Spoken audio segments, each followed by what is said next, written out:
వైఫల్యం వల్ల, అసమర్థ వల్లే ఈరోజు ఇంతమంది చనిపోయారు. ఆయన నియమించిన వాళ్ళు ఎవరైతే ఉన్నారో వాళ్ళందరి నిర్లక్ష్యం వల్ల జరిగింది.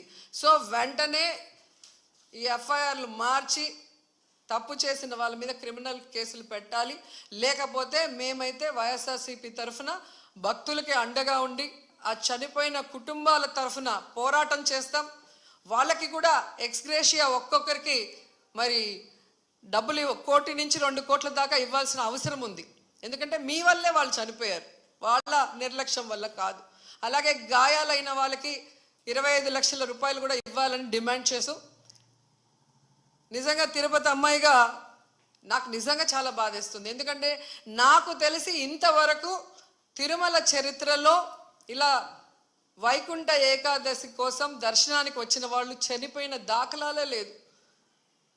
అలాంటిది ఈరోజు 6 మంది దాకా చనిపోయారు అంటుంటే, ఆ కుటుంబాలు టీవీల్లో చూస్తుంటే వాళ్ళు ఏడుస్తుంటే మనసు ద్రవించిపోతుంది.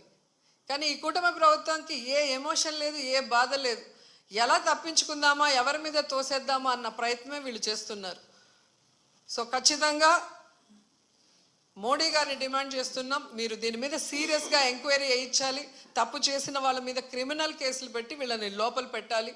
అలాగే హైందవ శంకరావం చేసిన ఈ మఠాధిపతులందరికీ చేతులెత్తి నమస్కరిస్తున్నా, ఇప్పుడు బయటకు రండి.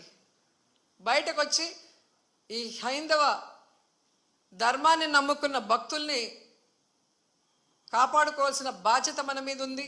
అలాగే తిరుమల పవిత్రత కాపాడాల్సిన బాధ్యత మన మీద ఉంది.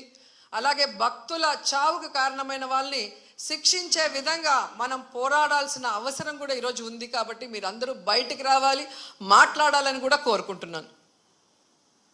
ఈరోజు ఎంత దురదృష్టం అంటే, మొన్న game changer film function pre release event చూశాను.